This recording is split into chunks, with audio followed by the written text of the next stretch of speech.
समोयमाश्रितवती कीर्तिसुधास्यन्दिनी येनाकारिकृतिः सुवेदकनिभा यस्मै जनाः संस्पृहा यस्माज्ज्ञाननदी विनिर्गतवती यस्योपकारो महान् यस्मिन् ध्यानगते विनश्यति तमः आयात् कबीरः सनः यो ब्रह्माणं विदधाति पूर्वं यो वै वेदांश्च प्रहिणोति तस्मै तमः देवमात्मबुद्धिप्रकाशं मुमुक्षुर्वै शरणमहं प्रपद्ये मुमुक्षुर्वै शरणमहं प्रपद्ये। प्रेम से बोली सदगुरु कबीर साहेब की जय। सदगुरु कबीर साहेब की जय। सब संत भक्त समाज की जय। आदरणीय महंत साहिबों की जय। आज की आनंद की जय। सत्य पुरुष परमात्मा हम सबके हृदय में विराजमान सदगुरु कबीर साहेब परम आदरणीय परम श्रद्धेय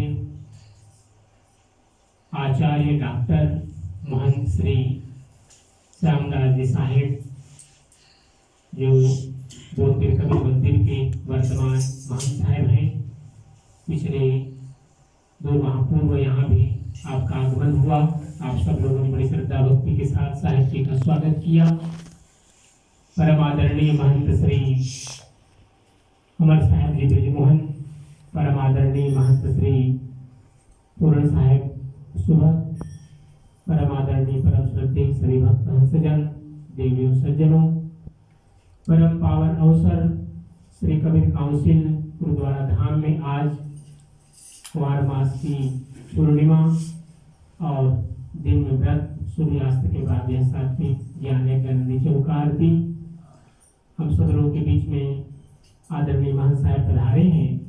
सर्वप्रथम हम निवेदन कर रहे हैं आशीर्वचन के रूप में, फिर उसके बाद मैं अपनी वाणी रखूंगा। प्रेम से बोलिए सदगुरु कबीर साहेब की जय।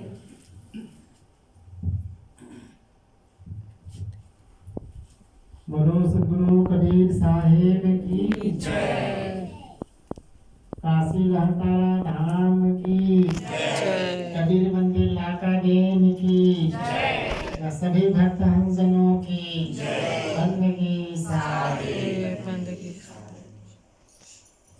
अत्र स्थान सुपत्तने पुरता छोड़ितले संस्थितो लोकातीत महोदयो वनिधि शास्त्री सुशिष्यान् पुरा आर्यान् आर्यमिनाम पास्यजन्तो एकात्म तत्त्वं परं नानाडम्बरवार्णिकमिरः श्रीमत्कबीर।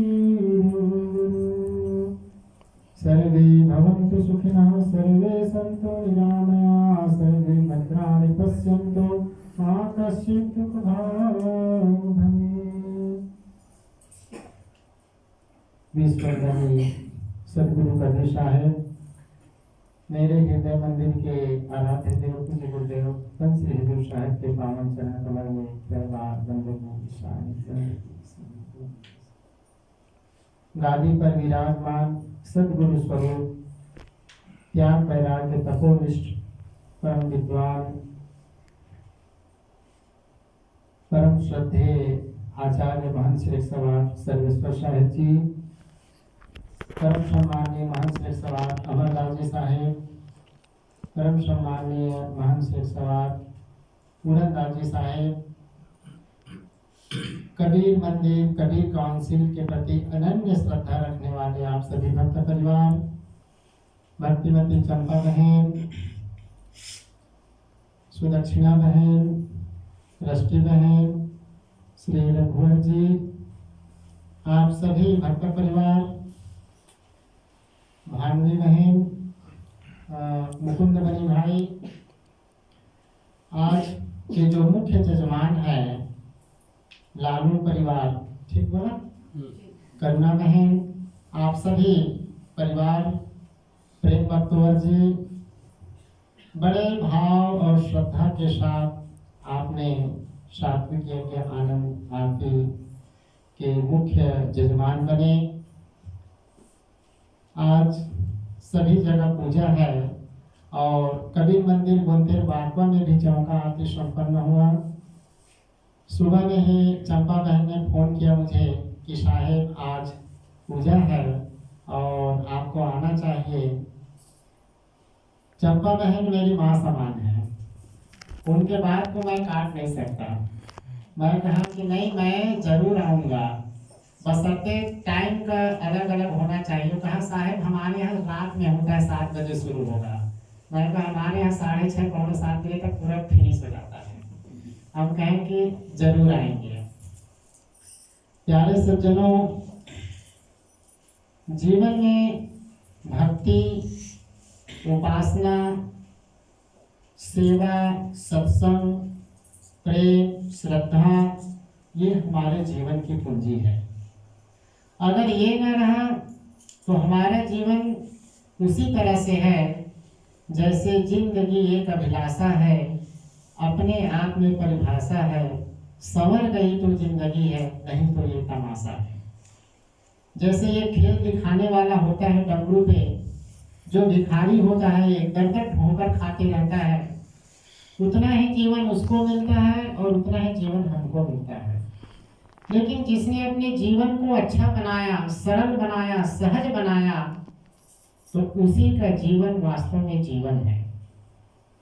व्यक्ति जब जन्म लेता है तो उसके पास सांसें होती है लेकिन नाम नहीं रहता, और जब ये संसार से चला जाता है तो सिर्फ नाम रह जाता है, सांसें नहीं रहती है। इसी सांस और नाम के बीच की यात्रा को जीवन कहते हैं। हमारा जीवन जितना प्रकाशित हो, कितना प्रकाशित हो, ये हमारे स्वयं पे डिपेंड करता है। ये संसार में 2 तरह के लोग होते हैं। एक तो संसार को ही अपना सब कुछ मान लेते हैं कि यही सब कुछ है, खाना पीना, उठना बैठना, सोना चलना फिरना, अर्थात संसार के प्रति पूरी तरह से आसक्त हो जाना। और दूसरा एक व्यक्ति वो है जो संसार को छोड़ करके दूर चला जाता है, जिसकी पूजा होती है, जिसका सम्मान होता है। लेकिन जो संसार को छोड़ करके दूर जाने का मतलब नहीं है कि घर परिवार छोड़ देना, अर्थात माया मोह के आवरण से अपने मन को हटा देना। संसार में रहते हुए भी संसार से अलग होने की कला जानना, ऐसे को साधु संत महापुरुष कहा गया है। कबीर साहब ये संसार को छोड़ के भागे नहीं, हिमालय की गोद में नहीं गए। बुद्ध गए थे, वापस लौट आए संसार में। महावीर गए थे, वापस लौट आए संसार में। लेकिन संसार में रहते हुए संसार से अलग होने की कला जाना और लोगों को बताया कि अलग होने की क्या क्या विधि है। संसार छोड़ना नहीं पड़ता, संसार स्वतः छूट जाता है। और जिसके जीवन में संसार के प्रति मोह छूट जाता है तो कहीं न कहीं वो परमात्मा स्वरूप हो जाता है। 2 सन्यासी यात्रा पे निकले। एक था लगभग 65 साल का और एक था लगभग 20-22 साल का। समझ लो कि उसका चेला, गुरु और चेला दोनों रास्ते पे निकले तो देखता है कि गुरु जी बार बार झोली को देख रहा था, बार बार झोली को देख रहा था। चेला सोचता है कि गुरु को मैंने आज तक कभी ऐसा देखा नहीं कि झोली को देख रहा है बार बार। मेरे गुरु तो परम ज्ञानी है, वो तो मुक्त अवस्था को प्राप्त हो चुके हैं, लेकिन आज कैसे उसकी दृष्टि ये थैला की ओर जा रहा है। शिष्य को बड़ा आश्चर्य हुआ। उसके पहले कभी उन्होंने ऐसे गुरु को बार बार थैला को टटोलते हुए, अपनी थैला को झांकते हुए उन्होंने कभी देखा ना था। रास्ता चलते चलते ये कुआं आया, प्यास लगी। गुरु कहता है कि ये थैला पकड़, संभाल के रखना, संभाल के रखना थैला, कहीं चोरी ना हो जाए। शिष्य के हाथ में जब आया, थैला को टटोला तो बड़ा भारी सब उसको लगा। शिष्य सोचता है कि थैला में क्या है आज, गुरु जी जो बार बार मुझे थैला के प्रति आगाह कर रहे हैं, कहते हैं कि चेला ने थैला को देखा तो उसमें एक सोने की ईंट रखी हुई थी, सोने की ईंट रखी हुई थी। चेला कहता है कि धन्य है मेरे गुरु जी। गुरु जी से थोड़ा सा ओझल होकर के उन्होंने सोने के ईंट को कुआं में फेंक दिया। गुरु कहता है कि थैला संभाल के रखना। हाँ गुरु जी, चिंता करने की कोई बात नहीं है, मैंने आपका चिंता दूर कर दिया है, चिंता करने की कोई बात नहीं है। और कहते हैं कि जितना बड़ा वो वजन ईंट का था सोने का, उतना ही बड़ा पत्थर उसमें डाल दिया। पानी पीने के बाद शिष्य से कहता है कि ला थैला मुझे दे दे, ला थैला मुझे दे दे। बड़ी आश्चर्य हुआ शिष्य को। गुरु के साथ में तो हमेशा मैं ही चलता था, मैं ही थैला उठाता था, लेकिन आज गुरु कह रहा है कि थैला ला मुझे दे दे, आज मैं थैला उठाऊं। शिष्य ने कहा कि गुरुदेव लीजिए थैला।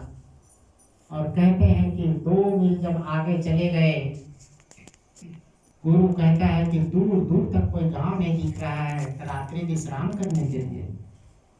शिष्य ने कहा कि गुरुदेव क्या चीज की चिंता है, मेरे रहते आपको कोई चीज की चिंता नहीं, आपकी चिंता को तो मैंने कुएं में डाल दिया है, आपकी चिंता को तो मैंने कुएं में डाल दिया है। जब गुरु ने सुना तो कहते हैं कि प्राण थोड़ा रुक गया, उसका प्राण रुक गया, पैर के नीचे से जमीन खिसक गई। कहा कि क्या बोलता है तुम, है तो इसमें बराबर। गुरुदेव देखो अंदर क्या है। और जब देखा तो गुरु वहीं पर बैठ गए। कहा कि बस अब गांव की चिंता नहीं है मुझे, आगे जाने की चिंता नहीं है मुझे, जो 2 मील से मैं जो ला रहा था वास्तव में वो मेरी भ्रांति थी, क्योंकि मैं तो सोने का ईंट को लेकर के आ रहा था और वो वहीं छूट गया, वो वहीं छूट गया।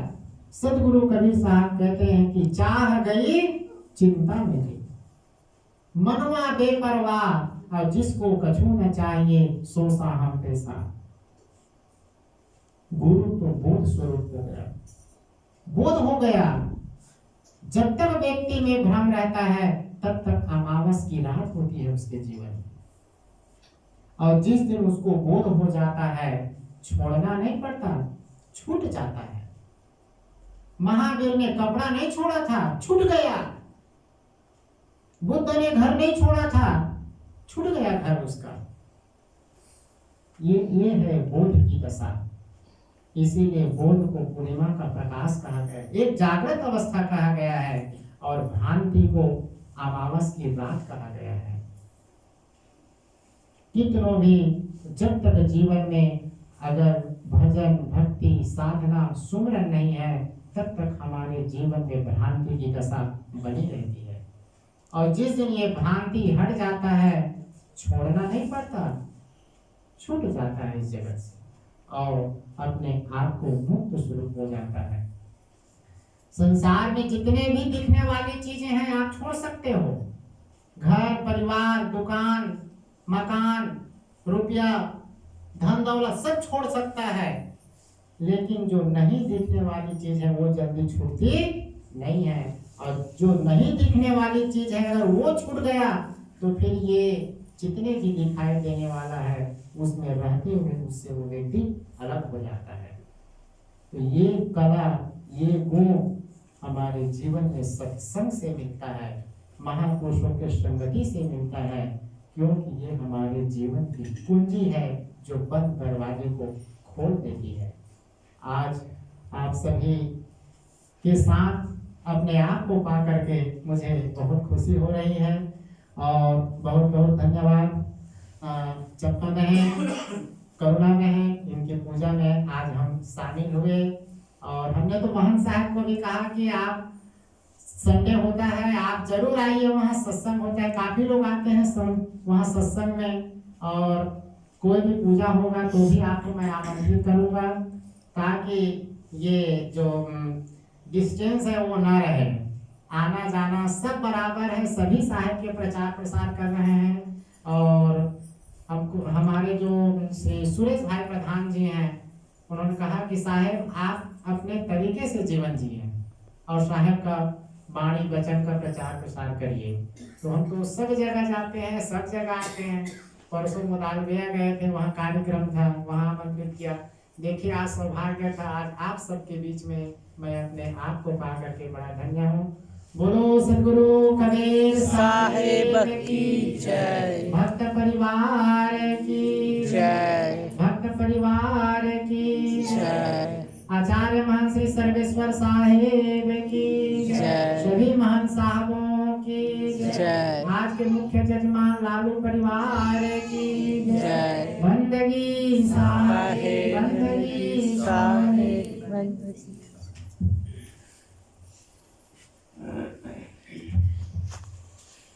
हम बहुत बहुत धन्यवाद देते हैं हमारे आदरणीय महान साहब जी को, उनके पावन पवित्र और बहुत ही संक्षेप में लेकिन बहुत गुण वचन आपने हमारे भक्तों के बीच में रखा। और जैसा कि आज आप एक कार्यक्रम संपन्न करके, पूर्णिमा का कार्य संपन्न करके बहुमूल्य समय आपने यहाँ के लिए दिया हमारे भक्तों के लिए। बहुत सुंदर वाणी, बहुत सुंदर, कम से कम वचनों में बहुत कुछ सागर में सागर आपने भर दिया है। संतों की वाणी के लिए सदगुरु कबीर साहब ने कहा, एक शब्द गुरुदेव का ताकाय अनंत विचार, थाके मुनिजन पंडिता वेदन पावै पार। प्रेम से बोली सदगुरु कबीर साहेब की जय। संतों की एक वाणी जिनके प्रति हमारा आदर है, वो पिता भी हो सकते हैं, माँ भी हो सकती है, और सदगुरु गुरु तो होते ही हैं। इनके एक एक वाणी हमारे जीवन के लिए स्वर्ण के तार है, स्वर्ण की लाइन है, और ये हमारे जीवन को बदलते हैं, क्योंकि इनके वाणियाँ अनुभूत होती हैं। जो उन्होंने जीवन में अनुभव किया है उसको हमारे बीच में रखते हैं।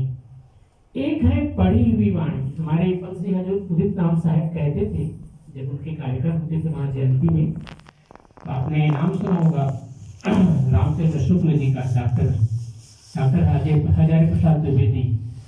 तो जब वो आते थे प्रवचन करते थे, स्वाभाविक है उन लोगों ने जो कुछ पढ़ा वो वहाँ पर कहते थे। तो कहते थे क्या तुम लोग जो है ये खाने पानी में लगे हुए हो, जीवन में ऐसी बात करो जो तुम्हारे अनुभव की हो। तो इतने बड़े विद्वान, लेकिन हजूर साहब उन लोगों को भी कहते थे कि भजन तो बहुत लोग गाते हैं, उनके हो सकता है स्वर साधना अच्छी होगी, क्लासिकल भजन गाते होंगे, लेकिन कहते थे एक संत अगर 2 लाइन उसने सुना दिया, क्योंकि संत का जीवन में जो एक यथार्थता है, स्वानुभूति है, या उसके जीवन में साधना है, तपस्या है, वो उसकी वाणी को एक मंत्र का रूप धारण कर लेता है। अर्थात उसकी वाणी ऋचा के रूप में, वेद की जैसे ऋचाएं होती हैं उसी रूप में उसकी ऋचाएं हो जाती हैं।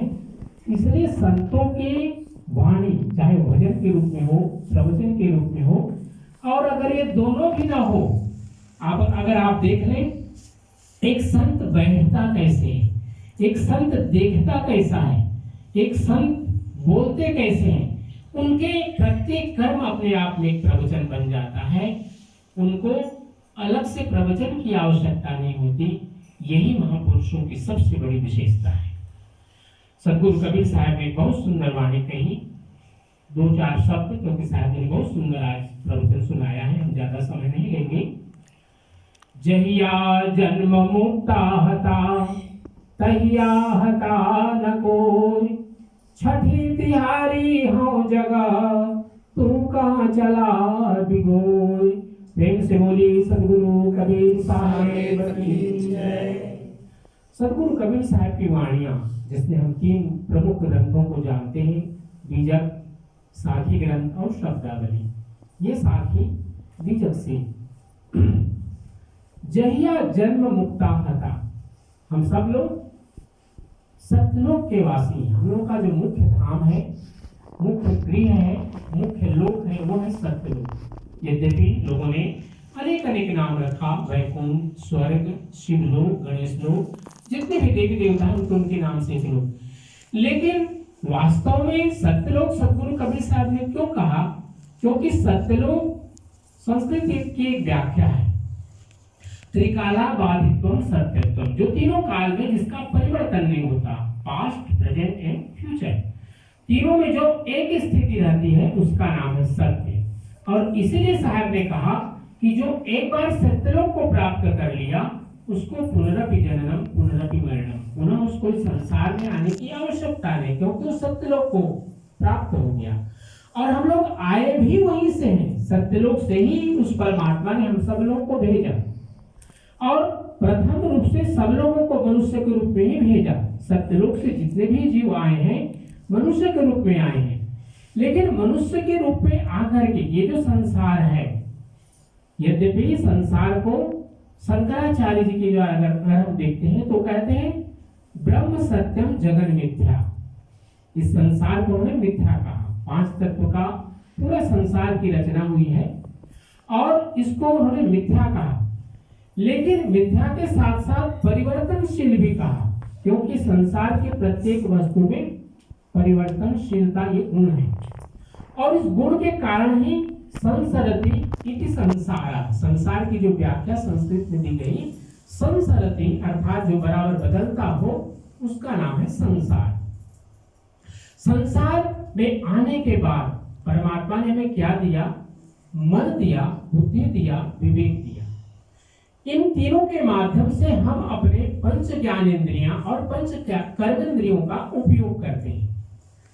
कोई भी परमात्मा किसी भी रूप का, किसी भी गुण का, कोई भी अवतार का, हम अपने कर्म करते समय वो हमारे हाथ पकड़ने नहीं आते।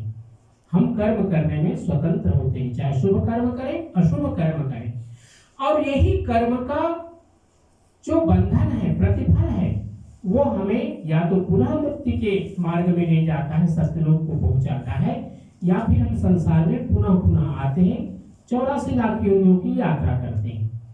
तो ये जो जीवन में सतगुरु कबीर साहब कह रहे हैं कि जहिया जन्म मुक्ता हता, जब हमारा जन्म हुआ प्रथम बार तब हम मुक्त दशा में थे, तहिया हता न, उस समय कोई दूसरा कुछ भी नहीं था। और छठी तिहारी हो जगह, क्योंकि ये संसार पांच तत्व की रचना है और संसार के माध्यम से हम लोग का जीवन चलता है। जितने भी हम कर्म करते हैं संसार में अपने कर्मेंद्रियों ज्ञानेंद्रियों के माध्यम से, लेकिन जब तक उसके साथ मन बुद्धि और विवेक न हो हम कुछ भी नहीं कर सकते। इसमें मुख्य जज का काम, न्यायाधीश का काम हमारा विवेक करता है, और यही विवेक हमारे लिए छठी तिहारी हो जगह। अगर जिसके अंदर में विवेक जागृत हो गया, कबीर साहब जी ने बहुत सुंदर बात कही, वही है बुद्धत्व। हल्की थी तब चढ़ी तराजू, पूरा हुई तब क्या तौले। उसको तौलने की जरूरत नहीं है, क्या गुंगे गुड़ खाया जो मन ही मन मुस्काए। जिसने उस परमात्मा तत्व का अनुभव कर लिया उसके लिए तो केवल मुस्कुराना है, उसके लिए कोई वचन नहीं हो सकता है। वेदों के 4 रूप हम सब लोग जानते हैं, 4 वेद, लेकिन परमात्मा की व्याख्या करते करते उसने क्या कहा? नेति नेति नेति, अर्थात उसने भी व्याख्या करते करते उसने कहा कि ये अंतिम नहीं है उसकी व्याख्या, अर्थात उस परमात्मा की व्याख्या हम लोग संभव ही नहीं है कि कर सके। और एक और वाक्य बहुत सुंदर हमारे गुरुजनों ने कहा, ऋषियों ने कहा कि अयम आत्मा प्रवचनेन न लभ्यः, अर्थात इस आत्म तत्व को जानने के लिए मौन ही एक मार्ग है। यहाँ पर वाणी समाप्त हो जाती है, यतो वाचा निवर्तन्ते, जहाँ पर वाणी समाप्त हो जाती है, वाणी लौट जाती है, वहां से अध्यात्म का प्रारंभ होता है, अध्यात्म का जीवन सोपान प्रारंभ होता है। और यही हमारी छठी तिहारी हो जगह, तू कहाँ चला बिगोए। जब तक हम इन सांसारिक जितने भी हमारे ग्रंथ हैं, केवल उनके अनुभव के माध्यम से अगर हम नहीं चलते हैं, केवल पढ़ने में लग जाते हैं, परीक्षा देने में लग जाते हैं, वो हमारे जीवन की यात्रा का लक्ष्य नहीं है। लक्ष्य हमारा यही है कि हम अपने आप को, अपने आत्म तत्व के अंतर स्वरूप को जानने का प्रयास करें। यही हमारी यात्रा है। आज एक बहुत सुंदर हम लोगों के लिए अवसर मिला कि आज पूजा में विश्वनाथ लालू साहब जी अपने पूरे परिवार के साथ यहाँ पर बैठे हैं। आज उन्होंने पूजा ली है और तैयारी में भी काफी उन्होंने मेहनत किया। हमारे आदरणीय रघुवर जी के साथ में उनके पुत्र वैभव और साथ ही साथ महाप्रसाद आप लोगों ने तैयार किया, प्रसाद तैयार किया श्रीमती चंपा जी ने, और आप सब लोगों ने मेहनत की आज के इस पूजन में सहयोग करने के लिए। हमारे आदरणीय महंत साहब, महंत साहब महंत साहब तो ही है, लेकिन दीवानी का भी कार्य संभाल रहे हैं। और आप सब लोग जितने भी यहाँ पर आए हैं, सबके लिए इस पूर्णिमा की आशीर्वाद स्वरूप सत्य पुरुष परमात्मा आप सबके जीवन की जो शुभ संकल्प है पूर्ण करें। आप सबका जीवन सुखी हो, मंगलमय हो, स्वस्थ हो, और सदगुरु की कृपा आप सब पर वर्षा हो। आप सब सुखी स्वस्थ रहते हुए सतलोक के मार्ग में चले, और जीवन का जो मुख्य लक्ष्य है कि मुक्ति की प्राप्ति हो, यह हमारे जीवन का लक्ष्य है, मनुष्य जीवन का लक्ष्य है, उसको प्राप्त करें। आइए साहब के पावन नाम का संकीर्तन करते हैं, फिर इसके बाद हम लोग आरती भी करेंगे।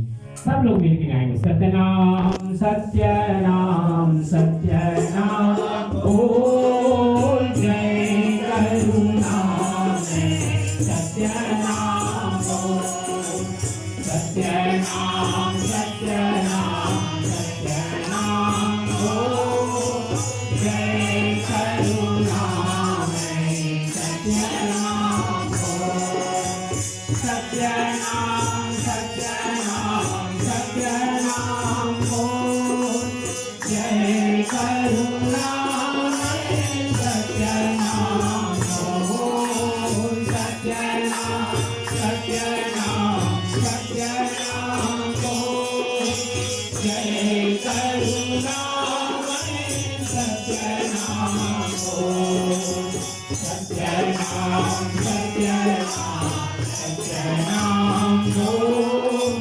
जय करुणामय सत्यनाम बोल, जय करुणामय सत्यनाम बोल। प्रेम से बोलिए सद्गुरु कबीर साहेब की जय। सद्गुरु के चरणों में 3 बार नमन करते हैं सभी लोग मिलकर। साई बंदनी साई बंदनी साई बंदनी। आरती के लिए हम सब लोग खड़े होते हैं और हम